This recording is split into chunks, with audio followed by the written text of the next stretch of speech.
¿Cómo están? Muy buenas tardes. Buenas tardes a todas. El día de hoy vamos a estar hablando de, si yo no me equivoco, Parkinson. ¿Sí? Denme un segundito, ahí comenzamos.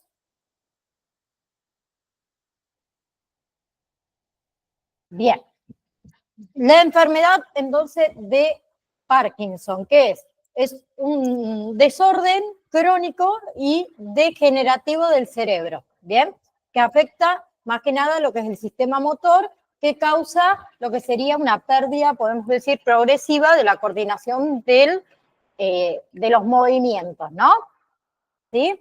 La causa en sí es desconocida, pero también se consideran factores como los pesticidas, las toxinas, también lo que es la predisposición genética, lo que tiene que ver con los radicales libres, y hay algunas formas hereditarias, ¿sí? Mayormente los síntomas en general, que son temblores, ¿sí? Todo lo que serían, digamos, movimientos rítmicos, generalmente en las manos, rigidez, lo que sería la falta de flexibilidad muscular, bradicinesia, que es la lentitud de en los movimientos, y inestabilidad. Bien, que serían problemas de posturas que causan muchas veces caídas. ¿Sí? Después hay síntomas secundarios del Parkinson que no afecta a todos los pacientes. Pero ¿qué pasa? Agravan los síntomas principales y agravan todo lo que son las condiciones físicas y psicológicas de ese paciente, como por ejemplo la depresión. ¿Sí? La depresión es muy común también en las enfermedades crónicas y puede empeorar la depresión con ciertos fármacos. Bien, también otros síntomas secundarios, la dificultad para tragar y para masticar, lo que es problemas de dicción, o sea, hablar o en voz baja, dudar antes de hablar, repetir palabras, hablar demasiado rápido en otras ocasiones. También otro efecto secundario son los problemas urinarios, la incontinencia o la dificultad para orinar debido a esos problemas musculares. Trastorno del sueño, ¿sí? Somnolencias, pesadillas, que muchas veces son inducidas también por los fármacos. También hay pérdida de la expresividad facial, ¿sí? Y asinesia, ¿sí? Inmovilidad total que puede durar desde minutos hasta horas. Bien, todos estos síntomas afectan directamente a las habilidades funcionales del paciente y causa ¿qué? Dificultad para realizar, por ejemplo, actividades con ambas manos, dificultad para realizar movimientos repetitivos, dificultad en la comunicación escrita a mano, dificultad en actividades que requieren coordinación coordinación motora gruesa y fina, dificultad en lo que es la presión y lo que es el agarre. ¿Bien? Bien.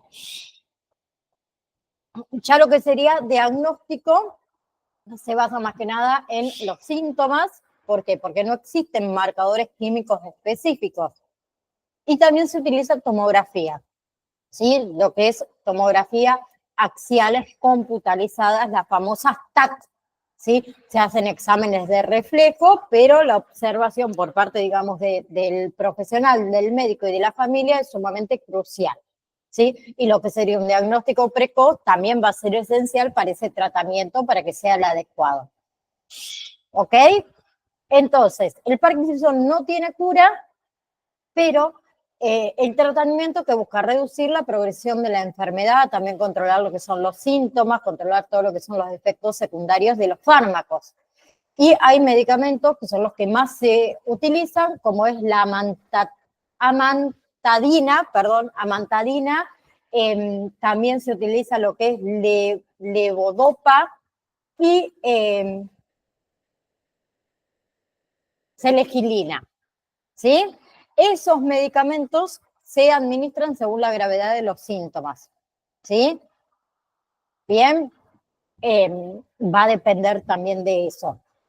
Y también hay intervenciones quirúrgicas para el Parkinson. Esas intervenciones quirúrgicas se indican aproximadamente el 5% de los pacientes que padecen Parkinson, más que nada aquellos que tienen incapacidad funcional grave, ¿sí? Que no tienen demencia, que son menores de 70 años y con un diagnóstico obviamente confirmado, ¿sí? Y entre esas técnicas se utilizan muchas veces, por ejemplo, lo que son marcapasos cerebral, ¿sí? Que elimina toda esa zona, digamos, dañada del cerebro mediante campos eléctricos, ¿sí?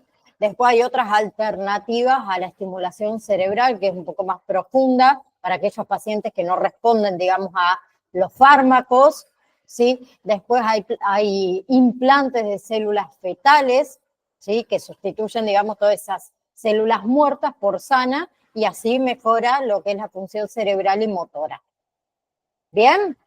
Entonces, con respecto al acompañamiento terapéutico en pacientes con Parkinson, ¿cuál es el objetivo principal? Mantener la independencia, acuérdense siempre del paciente en todo lo que son sus actividades diarias. Entonces, como objetivos específicos, ahí podemos incluir lo que es la independencia funcional, prevenir estas limitaciones articulares, podemos decir, debido a ese temblor o a esa rigidez. Después, mantener el movimiento y prevenir lo que serían contracturas musculares, estimular el aumento de la velocidad y la coordinación de los movimientos. Otro objetivo, adaptar objetos de uso cotidiano según sea necesario, ¿sí? También fortalecer la realización de los movimientos amplios, movimientos rítmicos, evitar lo que son movimientos en bloque, ¿sí? Ayudar a evitar esos movimientos y mantener lo que serían las capacidades, ¿sí? Las destrezas manuales, las habilidades cognitivas. También podemos entrenar o adaptar la comunicación escrita, ¿sí? Con respecto a estrategias y consideraciones, tenemos todo lo que son el tema de programación de actividades, planificar actividades, ayudar con ciertas técnicas, utilizar, por ejemplo, adaptadores, técnicas, las cuales pueden ser creadas por nosotros mismos o por el coordinador del tratamiento, ¿sí? La facilitación, acuérdense de los movimientos, ensayar movimientos antes de realizarlo, prestar atención a cada movimiento, recitar en voz alta para facilitar lo que sería la atención. Y también tenemos lo que es rehabilitación física, ¿sí? Donde se hacen ejercicios para los hombros, para los brazos, ejercicios para las manos, ejercicios para el cuello, para las piernas, para los pies, ¿bien? Que yo les voy a buscar, yo tengo un videito, denme un segundito, así se los comparto, es cortito, digamos, el video, así se los comparto a ustedes, donde nos enseñan algunas técnicas o ejercicios, mejor dicho, para Parkinson. Ahí ya lo encontré, ahora los estoy pasando. Denme un segundito. Ahí les voy a compartir pantalla.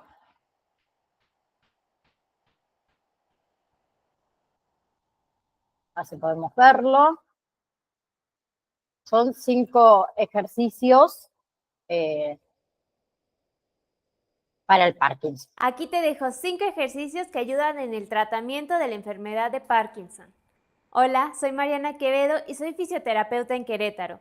Te invito a que te suscribas a mi canal, que cada semana estaré subiendo un nuevo video con ejercicios para realizar un programa integral para el adulto mayor. La enfermedad de Parkinson es un trastorno del movimiento que es causado por un desbalance entre los mensajeros químicos del cerebro. Existen 4 características clave de la enfermedad de Parkinson. La primera es el temblor, aunque 1 de cada 4 no lo presenta. La segunda característica es la lentitud del movimiento. a la cual también se le conoce como bradicinesia. La tercera característica es la rigidez muscular, que esta también la podemos identificar con un signo que se llama rueda dentada. El signo de rueda dentada es cuando en vez de realizar un movimiento fluido, se realiza en pausas.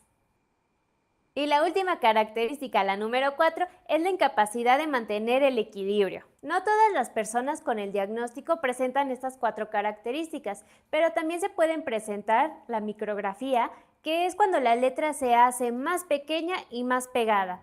La falta de expresión facial, la disartria, que también se ve acompañada de una disminución del volumen de la voz, una postura encorvada y también hay cambios en la marcha, se hacen pasos cortos y hay dificultad para girar.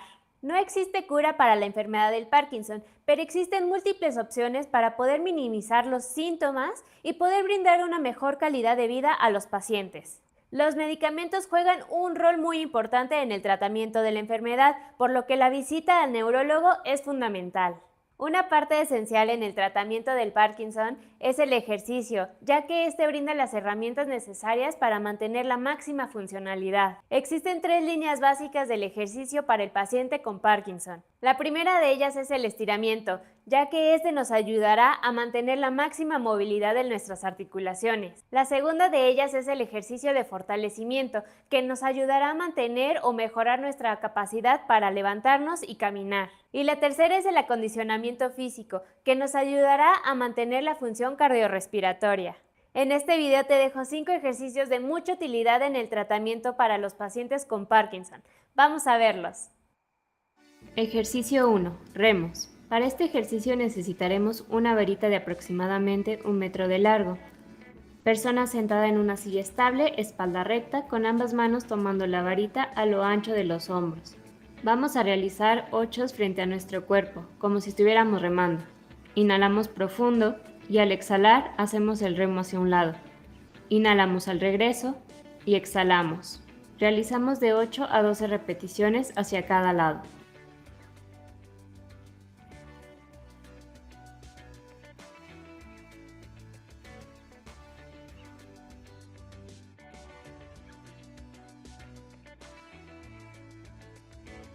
Ejercicio 2. Movimientos con antebrazos.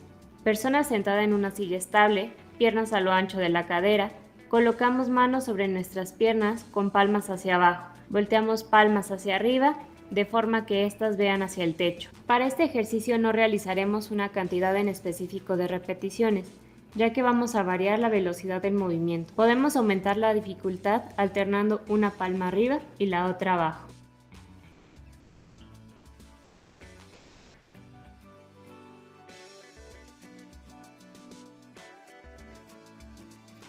Ejercicio 3. Pinzas. Colocamos manos frente a nuestros ojos. Llevamos cada dedo hacia el pulgar de forma alterna para crear una pinza. De igual manera al ejercicio anterior vamos a variar la velocidad del movimiento para fomentar la coordinación.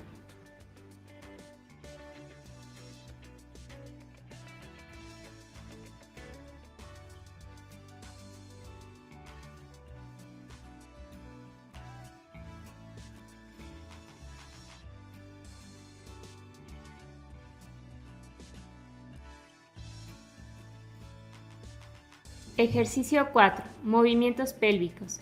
Persona sentada en una silla estable, piernas a lo ancho de la cadera y colocamos manos sobre nuestras rodillas. Empujamos una rodilla hacia adelante, moviendo la cadera y la pelvis hacia el frente.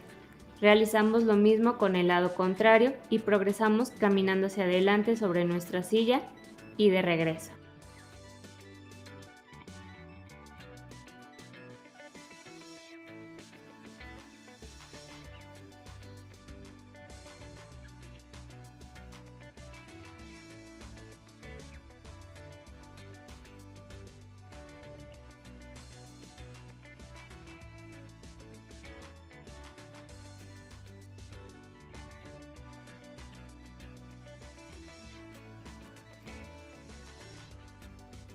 Ejercicio 5. Flexibilidad de columna.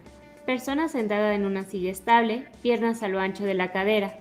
Vamos a agacharnos para abrazar nuestras piernas, pegando nuestra barbilla al pecho. Mantenemos la posición por 30 segundos.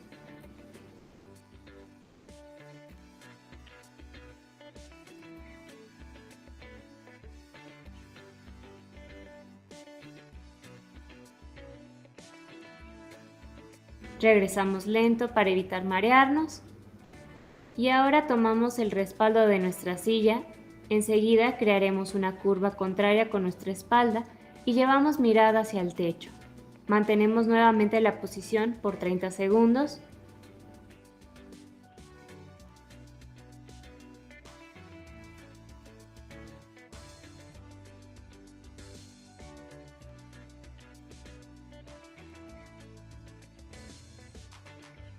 Y lentamente regresamos. Este ejercicio nos dará flexibilidad a nuestra columna vertebral. Muchas gracias por haber visto. Bien, vieron que son ejercicios muy simples, pero está bueno que por ahí también lo implementemos si es que vamos a trabajar con un paciente con Parkinson. Por otro lado, hay otros consejitos prácticos con respecto, por ejemplo, a la prevención de caídas, el tema de eliminar obstáculos, de instalar manijas, por ejemplo, en las paredes, ¿sí? Mejorar el tema de la iluminación con respecto a la comida, cortar la comida en trozos pequeños, ¿sí? También vienen los que son los cubiertos adaptados. Bien, el tema de la ropa, se les dificulta el abrochar botones, entonces por ahí sustituirlo con, ¿cómo se llama? Cierres, cremalleras, ¿sí? El calzado, vienen calzados hoy en día que son elásticos, que no hace falta, digamos, atar los cordones. En el baño los asientos más elevados, las manijas, ¿sí? Los bancos para que se sienten. ¿Bien? Bien. ¿Qué más? Con respecto a ver a lo que sería la movilidad funcional, ¿sí? Se recomienda que, por ejemplo, los colchones sean duros para que no se hunda, que la cama esté a una altura aproximadamente de unos 80 centímetros para que se pueda levantar y acostar fácilmente, ¿sí? Lo mismo pasa con las sillas, con los sillones, ¿bien? Se recomienda también mucho las sillas con apoyabrazos, ¿sí? Con respecto a las tareas del hogar. Está bueno también que ellos sigan realizándola, actividades como lavar la ropa a mano, tenderla, barrer, hacer las camas, ¿sí? Obviamente por ahí a su ritmo y cuando tengan que descansar, que lo hagan, ¿sí? Después, por ejemplo, para pasar los pisos, por ahí no el balde común, sino que vienen los baldes ahora con las rueditas, ¿sí? Y la mopa para que no tengan que utilizar tanto las manos. ¿Bien? Y con respecto a lo que sería ocio, realizar cualquier actividad que para ellos sea placentera, ¿sí? No deben abandonar las actividades esas que ellos disfrutaban, al contrario, sí deben pedir ayuda al terapeuta, al acompañante, para adaptar esas actividades, si es que fuera necesario, está muy bueno. Otra cosa que también se puede hacer son ejercicios para lo que es la coordinación motora gruesa, dibujar lo que es vocales, ¿sí? Las vocales así como en el aire, levantando los brazos los más altos que pueda. Bien, ahí trabajamos todo lo que es articulación del hombro y después cambiamos de mano, el tema de limpiar la mesa, ¿sí? El usar pelotas, por ejemplo, de cualquier tamaño, ¿sí? Y intentar encestarla a ciertos metros de distancia, ¿sí? Realizando tiros con las diferentes manos, ¿bien? Y realizar estas tareas habituales, como les dije antes, con respecto a vestirse, asearse, a poner la mesa, a tender la ropa, lavar la ropa. También es muy beneficioso todo lo que es el ocio, si le gusta bailar, si le gusta pescar, si le gusta salir a caminar, si le gusta hacer, no sé, el asado. ¿Sí? Bien, bien.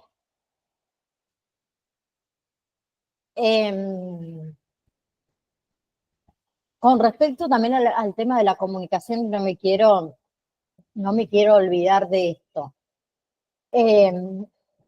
Pueden utilizar los dispositivos móviles que les facilita mucho la comunicación, el acceso a la información, los llamadores, ¿sí? Los timbres, las campanas. También, por ejemplo, el tema de las lapiceras y demás. A ver si, creo que yo acá tengo una.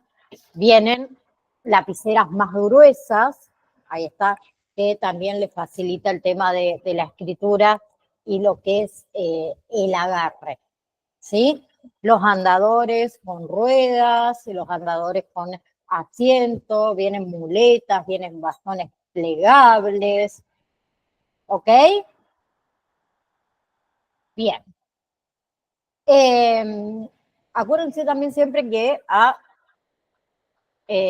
cualquier persona en realidad hay que tratarlos con suavidad, hay que tratarlos con respeto, tenemos que tener una escucha atenta, una escucha comprensiva, respetar también todo lo que son sus relatos, muchas veces que también pasa con Alzheimer, los relatos reiterados, respetar los tiempos, desarrollar actividades que estimulen las actividades de la vida diaria, ser un puente también entre muchas veces el anciano, un segundo, entre el anciano y la familia, ¿sí? Reforzar todos sus adelantos, todos sus logros, ¿sí? Fortalecer sus capacidades, fomentar la creatividad, la relación con las personas, demostrarle que nosotros nos sentimos placer estando en su compañía, ¿sí? De esa manera debemos ser afectuosos, debemos ser cariñosos, ¿sí? En otras ocasiones vamos a tener que hablar en voz alta, en voz clara, mirándolos al rostro, a la cara, mantenernos alegres, mantenernos serviciales, ¿sí? Entonces, con respecto a la psicogeriatría, perdón, ponte las zapas y agarra el bolso, no te olvides. Un segundo. Ahí regreso, le busco las zapas a mí.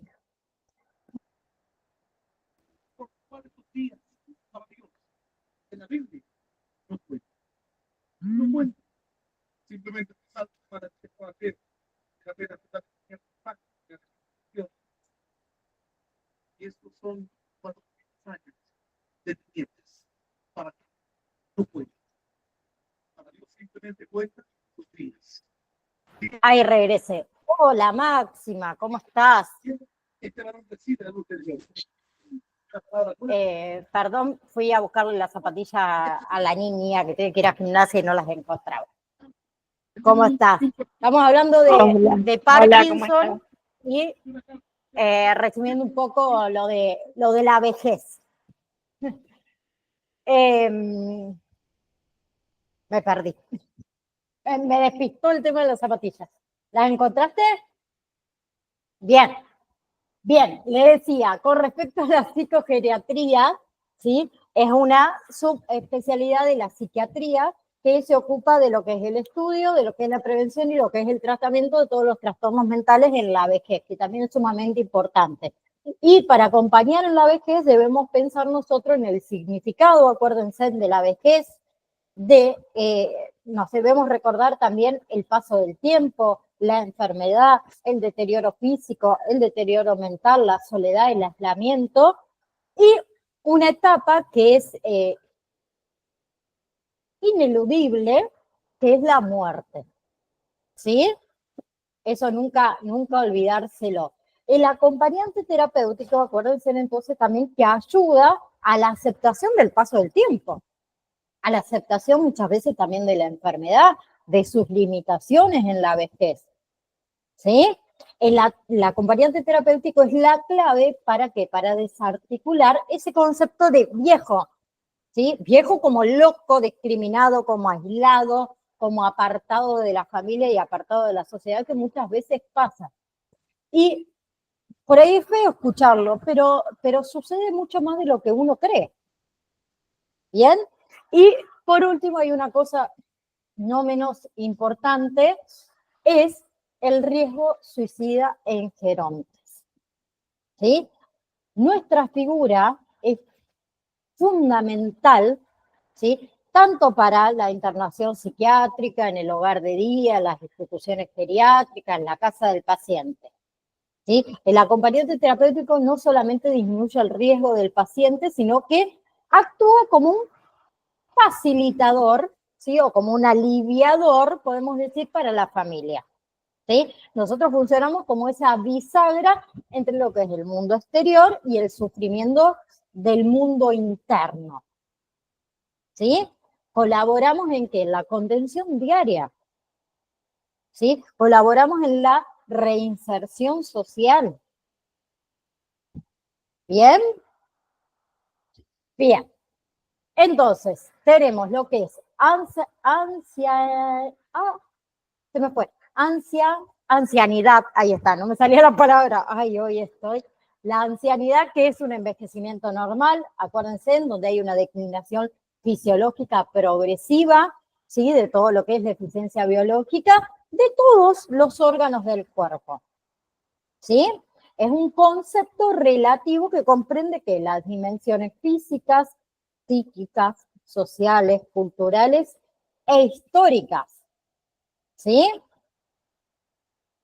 Bien, acuérdense también que el geronte pasa por cambios en lo que es la motricidad, ¿sí? Pasa por cambios en la personalidad. Muchas veces las personas adultas mayores se pueden volver egocéntricas, ¿sí? En cierta medida se pueden volver desafectivas, ¿sí? Como que no tienen sentimientos. Bien, también pasa por cambios neurológicos cognitivos, todo lo que es cambios en la atención, todo lo que es lentitud intelectual, ¿sí? Cambios en la memoria. Bien. Cambios en lo que sería las funciones entonces cognitivas. Muchas veces también pierden a veces la orientación, ¿sí? Y en la vejez también trae consigo el envejecimiento patológico muchas veces, ¿sí? El deterioro cognitivo leve, acuérdense, que es esta disminución del funcionamiento intelectual en relación al nivel previo, ¿sí? Que interviene con la capacidad funcional de ese individuo, ¿sí? Acuérdense que el deterioro cognitivo leve es una fase intermedia entre el deterioro previsto de la memoria, ¿sí? Que se cree que sucede con la edad, y el deterioro más grave de la demencia, ¿sí? Ese deterioro cognitivo leve puede incluir, por ejemplo, problemas de memoria, problemas de lenguaje, problemas de la capacidad del juicio, ¿sí? Y también es muy posible que la persona con deterioro cognitivo leve sean conscientes de que han perdido parte de su capacidad de memoria o su capacidad mental. O quizás por ahí los familiares, los amigos, también notemos esos cambios, ¿sí? Pero esos cambios no son tan malos, podemos decir, como para que afecte la vida diaria ni las actividades habituales de ese individuo, ¿sí? Pero otra cosa también que quiero que lo recuerde, el deterioro cognitivo leve puede aumentar el riesgo de demencia por la enfermedad de Alzheimer o cualquier otro trastorno cerebral, ¿sí? Y hay personas que tienen deterioro cognitivo leve y nunca empeoran, ¿sí? Y algunas hasta mejoran con el tiempo. ¿Bien? Bien.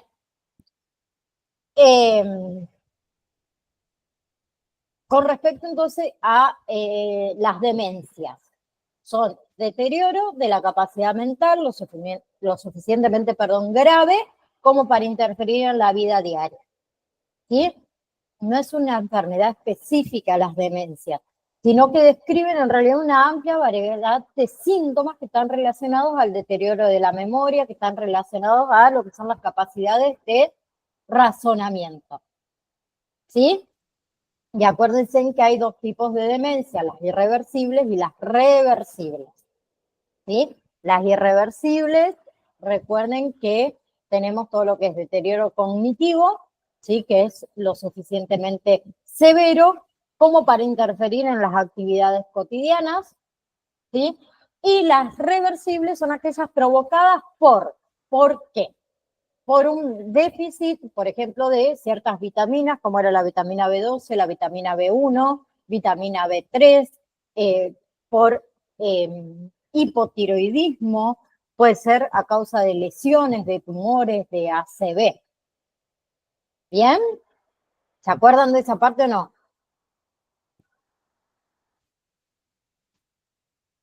Bien.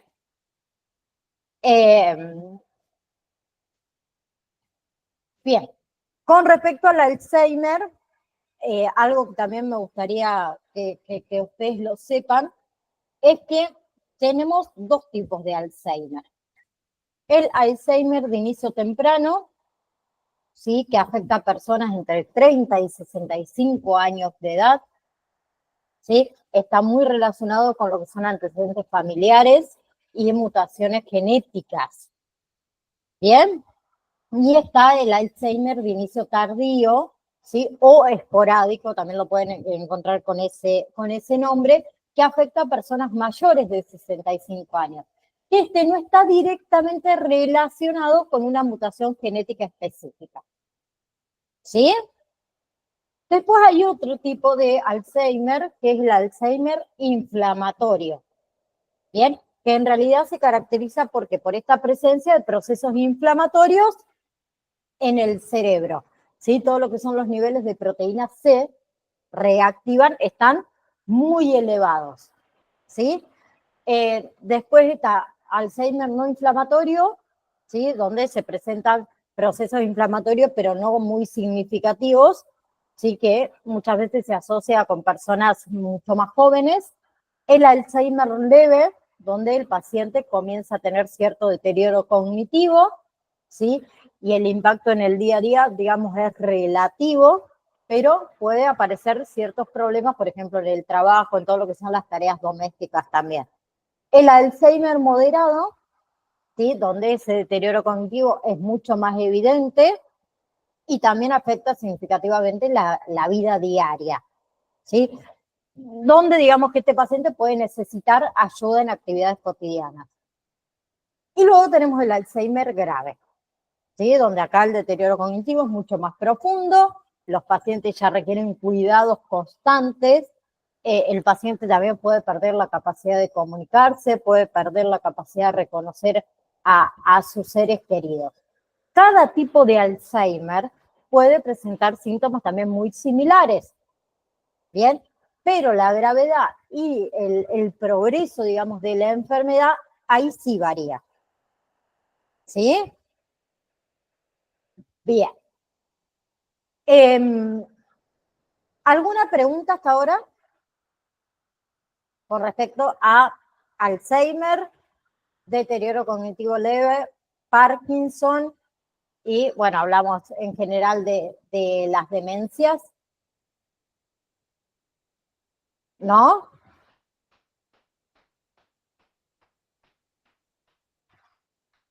Profesora, Sí, Máxima, sí. he escuchado también, no sé si es verdad o por el público en general, por personas que tienen personas mayores, como abuelos, padres. He escuchado que, muchas veces la dejadez que tiene la persona grande, el no estudiar o no hacer cosas, también puede correr el riesgo de adquirir más rápido el Alzheimer, ¿puede ser? Y cuando la persona tal vez está un poco más activa, estudiando o capacitándose de alguna forma, de alguna manera, en diferentes áreas, puede ser que eso evite más o menos el Alzheimer, ¿puede ser? profe, Es un o factor de no es así. riesgo. En realidad es un Ajá, factor de riesgo. factor de riesgo. Factor de riesgo, no es que por no mantener, vamos a decirlo de esta manera, tu mente activa, si tu cerebro Ujú, activo, vas a adquirir Parkinson. Parkinson, perdón, Alzheimer, ya me confundí de Alzheimer, ajá. Alzheimer, ¿sí? A ver, en mi caso, yo siempre lo cuento, yo tuve a mi abuela, la madre de mi mamá, que ella padeció 15 años de Alzheimer. Y empezó con Sí, esto de que uno, por ahí decís, a cierta edad es normal que por ahí se olviden de ciertas cosas, pero mi abuela empezó a los 65 años, 68 creo que era en realidad que tenía, a olvidarse de las cosas. En ese momento, mi abuelo como que no le dio mucha importancia, vamos a decirlo de esa manera. Eh, Después con el tiempo, y las cosas iban empeorando cada vez más. Yo me acuerdo que cuando ella arrancó con Alzheimer, que en realidad era en un principio supuestamente de deterioro cognitivo, que después se convirtió obviamente en lo que es Alzheimer, ella se enojaba muchísimo. ¿Por qué? Porque ella recordaba que eso sí lo sabía hacer, por ejemplo. ¿Sí? Entonces se ponía tan mal al no poder recordar cómo se hacía, que eso la llevaba a ¿cómo decirlo? A ver, como una depresión, ¿sí? Entonces, yo como nieta, me acuerdo que yo estaba estudiando en Rosario, me fui así, porque yo soy loca, yo soy de esa de que arranco y cuando arranqué no me parás. Me fui a pasar 3 meses a la casa de mi abuela y la hacía dibujar, pintábamos, a ella le gustaba mucho el tema de jugar a las cartas, a los solitarios, se conocía todos los solitarios, les juro, chicas. Entonces, ¿qué hacía? Yo le estimulaba, ¿sí? El tema de la estimulación puede ayudar a que los síntomas no sean tan graves o que se retrasen en el tiempo, pero no significaba de que yo iba a detener la enfermedad, vamos a decirlo de una manera, por más que yo la estimule. Sí está bueno que todos, no importa la edad que sea, estimulemos nuestro cerebro, estimulemos nuestras articulaciones, nuestros músculos, porque también nos debilitamos, ¿sí? Como le dije, mi abuela, por ejemplo, vivió más de 15 años con Alzheimer, que obviamente empeoró con el tiempo. El hijo de mi abuela, mi tío, él tuvo Alzheimer temprano, antes de los 65 años, que ese sí puede ser hereditario. Por ejemplo, en el caso de mi abuela, no tenía familiares que hayan tenido Alzheimer y ella lo tuvo. Su hijo también lo heredó, lo cual mi madre, yo, mi hija y todas las generaciones que vienen tenemos más factor de riesgo por ya tener un antecedente familiar. ¿Sí? ¿Qué pasó? Por ejemplo, mi tío, que tuvo Alzheimer temprano, que esa también es una gran diferencia, es que mayormente viven menos. ¿Sí? Mi tío le diagnosticaron Alzheimer, está bien que se juntó con el tema de pandemia, fue todo muy rara también la situación, pero él en 6 meses falleció, por ejemplo. ¿Sí? Y eso que en ese momento, como no se podía hacer nada, lamentablemente los hijos tuvieron que llevarlo a un centro de rehabilitación y obviamente que no estaba nada cómodo. Fue toda una situación, pero mayormente, por ejemplo, esa es otra diferencia. A ver, no todos los ancianos padecen deterioro cognitivo, ¿sí? No todos. Sí, por ahí a cierta edad, por ejemplo, mi otra abuela por parte de mi papá vivió hasta los 98 años, chicas, 98 años, pero vos te dabas cuenta que después de los 85 ya no era la Olga que era antes, ¿me entendés? Se olvidaba la cocina prendida, entonces mi papá ya no la dejaba cocinar, obviamente que ella también se enojaba. Después, por ejemplo, el hermano de mi papá que padecía cáncer, se deterioró muy rápido, entonces le decía a mi papá, che, Carlos, ¿cuándo viene el viejito a vernos? Creyendo de que su hijo era su papá. ¿Sí? Entonces llegaba mi tío y le decía, no, mami, soy... Y ella le decía, no, vos sos el viejito. Pero era un deterioro cognitivo leve propio de la edad. ¿Sí? Mi abuela, por ejemplo, falleció sin tomar ni siquiera una aspirina, chica, nunca en su vida tomó un medicamento. ¿Sí? La vez que tuvo que pasar por cirugías, ella lo único que lo tuvo desde toda la vida, prolazo.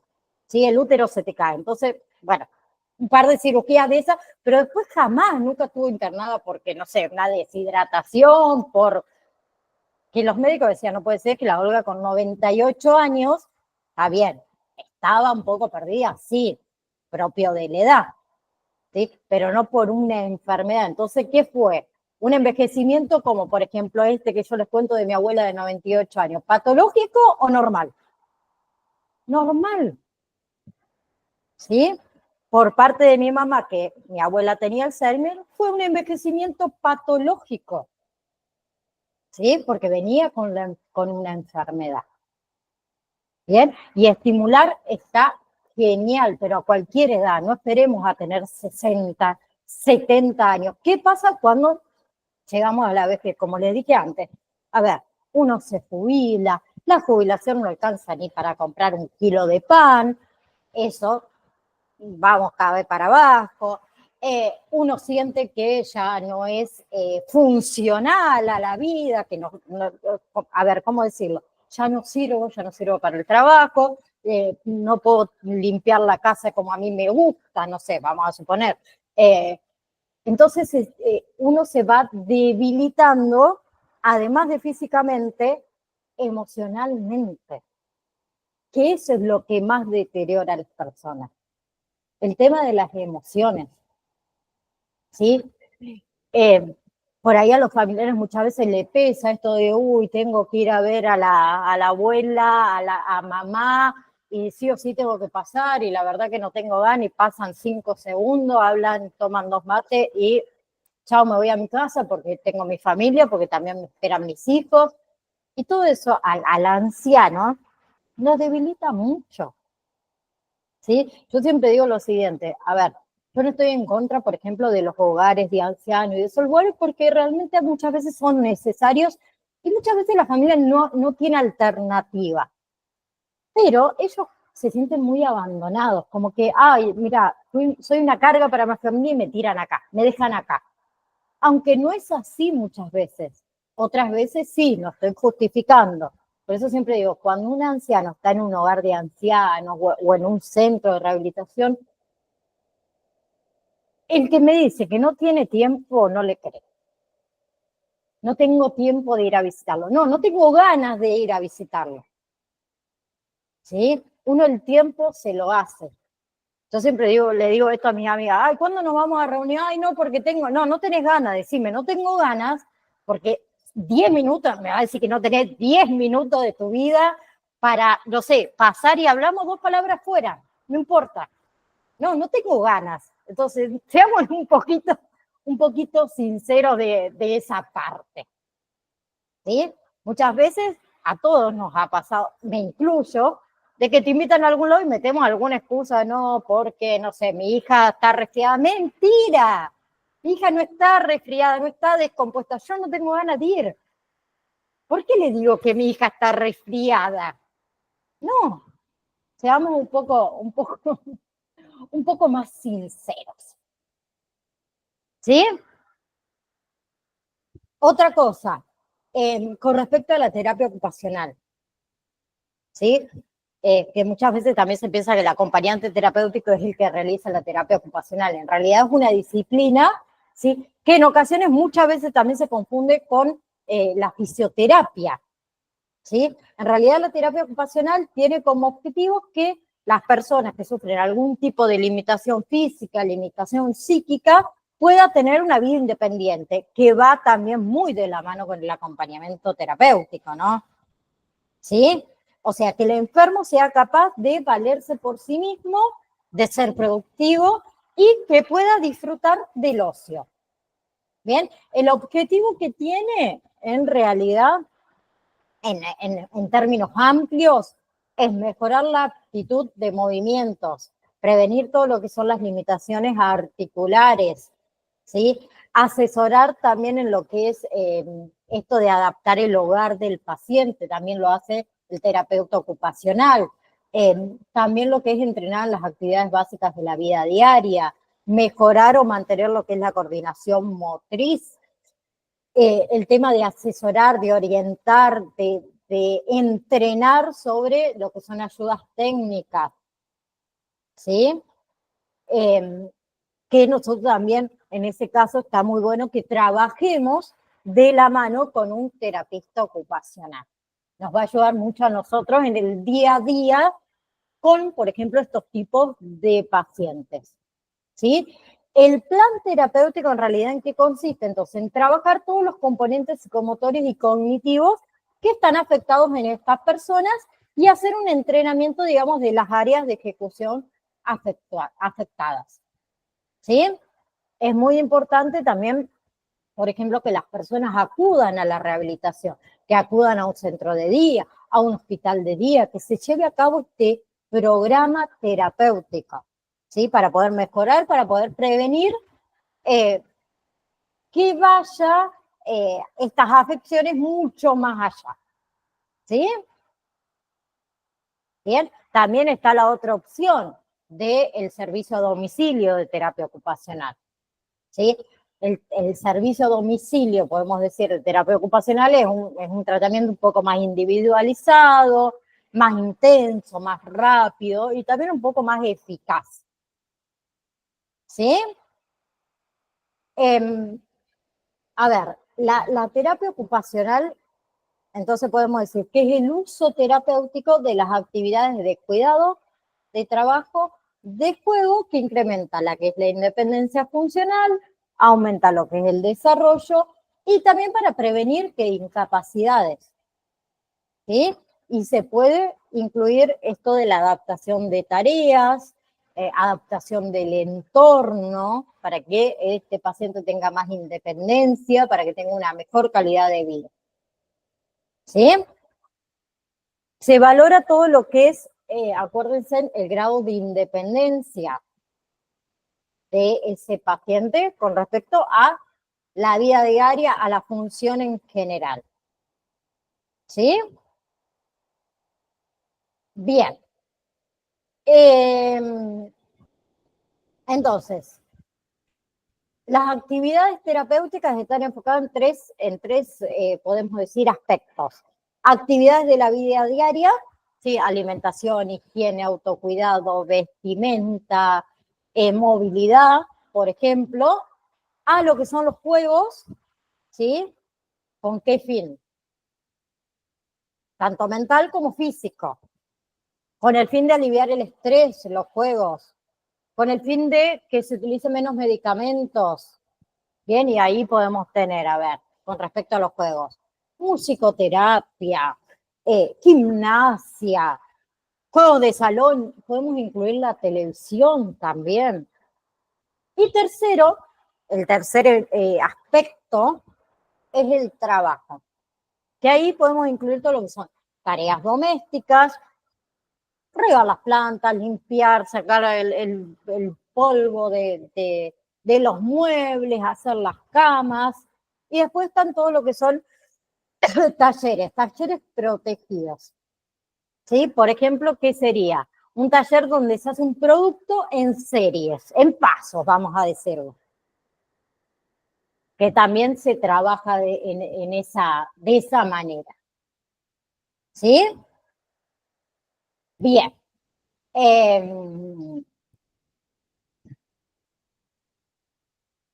Por otro lado, tenemos acompañamientos en el proceso de duelo, que ya estuvimos hablando un poquito de duelo anteriormente, ahora lo vamos a profundizar un poquito más a todo lo referente al concepto del duelo, ¿sí? Aprender las etapas del duelo, la tarea que las personas deben elaborar frente a cada una de esas etapas, ¿sí? Todo lo que son los síntomas típicos del periodo de duelo y analizar todo lo que son las modalidades, porque tenemos duelo normal, duelo bloqueado, duelo complicado o duelo patológico.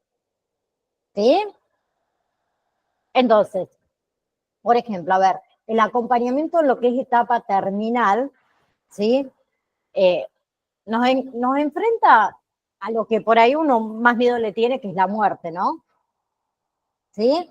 Que es un efecto que resulta de que de la extinción del proceso homeostático de un ser vivo, ¿sí? Y con eso, el fin de la vida. ¿Bien? El fin de la vida puede producirse por diferentes causas. Vejez, enfermedad, causas naturales, suicidio, homicidio, accidentes, etc. ¿Sí? Entonces, ¿qué es el duelo? Es una respuesta tanto emocional, tanto humana, única, universal y dolorosa que se produce ante la pérdida de una cosa, ¿sí? De una mascota, de una persona o algo de valor con lo que previamente se había establecido un vínculo afectivo. ¿Sí? Todo lo que es el proceso de duelo es el proceso de adaptación que conlleva, digamos, cualquier pérdida significativa. ¿Sí? Recuerden también que el duelo no es una enfermedad. ¿Bien? El duelo, ¿sí? o la palabra duelo, esta definición de duelo, ¿sí? Tiene partes. Proceso es la primera parte, ¿por qué? Porque un duelo está en movimiento, ¿sí? Evoluciona, va cambiando, ¿sí? Normal, ¿por qué? Porque ninguna persona está exenta de vivir un duelo ante una pérdida, ¿sí? El duelo también es dinámico, ¿sí? Puede convertirse en algo cambiante, no es algo estático, ¿sí? El duelo es íntimo, ¿sí? Ante la misma pérdida máxima, Noel y yo podemos sentirlo de diferentes maneras y pasar estas etapas de duelo de diferentes maneras, por eso es íntimo, es subjetivo, ¿sí?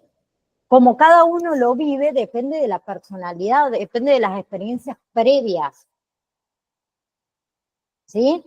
También depende del conocimiento social, tiene un efecto sobre lo social, ¿sí?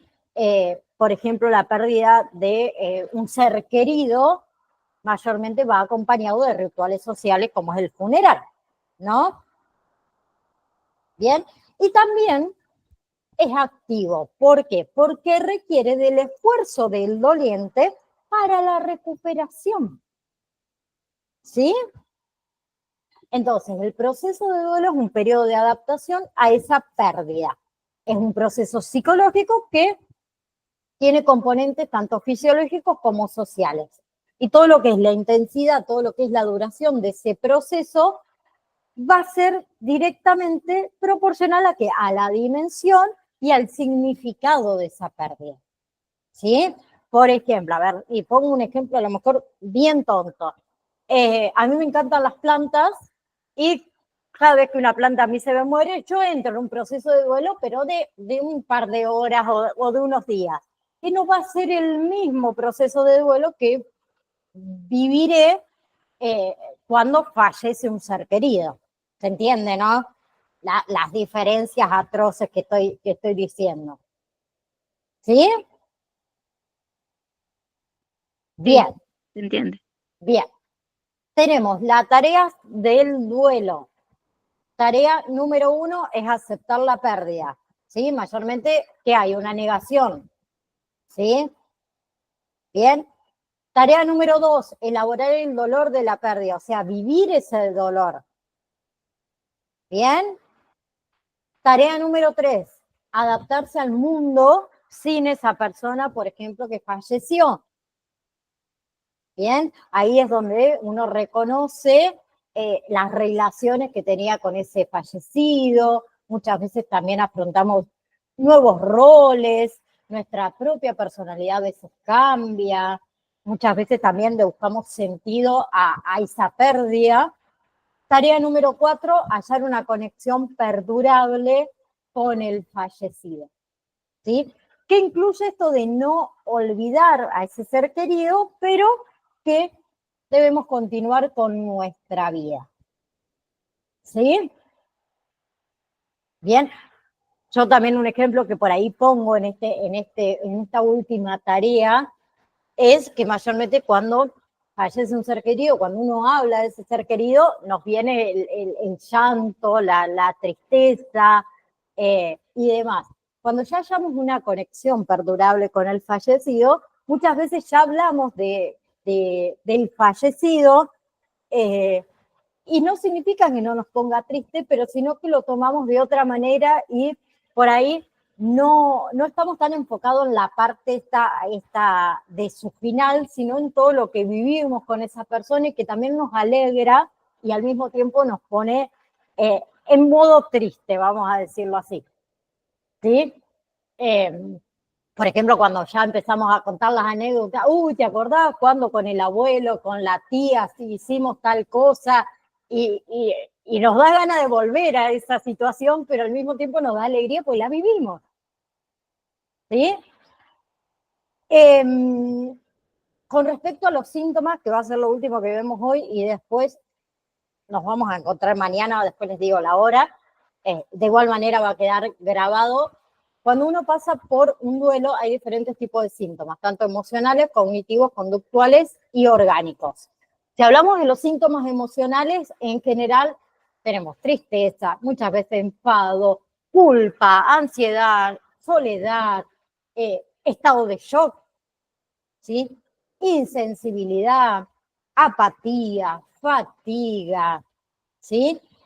Todo lo que son síntomas, por ejemplo, cognitivos, muchas veces aparece lo que es la confusión, aparece lo que es la preocupación, alucinaciones visuales, alucinaciones auditivas, síntomas orgánicos, la opresión en el pecho, que sentimos que nos ahogamos, el vacío en el estómago, debilidad muscular, falta de energía, sequedad en la boca, falta de aire, ¿sí?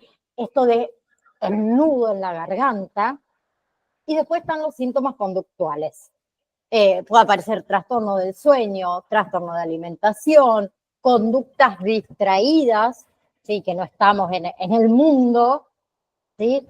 El llorar, el suspirar, la búsqueda del fallecido también es un síntoma conductual.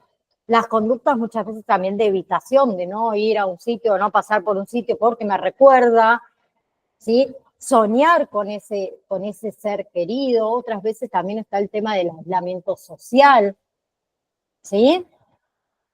O lo contrario, la hiperactividad. ¿Para qué? Para no recordar y seguir engañándonos de que no pasó nada, ¿sí? Porque más allá es un engaño, ¿no? Entonces, seguramente mañana nos encontramos, estoy viendo los horarios, después de las 17 yo les voy a mandar igual la hora, de igual manera acuérdense que quedan grabadas, ¿por qué? Porque nos queda la semana que viene nomás. Y, como ustedes saben, no llegó. Entonces, mañana vamos a hablar de los diferentes tipos de duelo, ¿sí? Bien, ahora, antes de irnos, ¿alguna pregunta, alguna de las dos? No les quedó ningún examen por hacer, ¿no? ¿Sí? Escribime Máxima, por favor. No te escucho. Hola, El 4 tengo que hacer. Ah, pero el 4 lo podés hacer cuando vos quieras y acordate que no, el 1, el 2 y el 3 son los únicos tres que estoy pidiendo que estén realizados. El 4 yo se los habilité a modo de repaso, lo pueden hacer las veces que quieran, no hay ningún problema. ¿Ok? ¿No es? no, eso estaba por decir, porque yo hice sí el 4 y bueno, me falta el 5 todavía. Bien. Bueno, Después les aviso bien a qué hora nos encontramos mañana. La que no pueda, no se haga ningún problema. La clase queda grabada y vieron que se está subiendo bastante rápido. Pero quiero llegar con los temas porque me vengo Sí. media atrasada. ¿Sí? Bien, chicas, les mando un beso gigante a las dos. Si Dios quiere, nos vemos mañana y capaz que el sábado y así no sé cuándo más. ¿Sí? Un beso enorme Bueno. a cada una de ustedes. Un Chao, chao. beso. Chao, profe.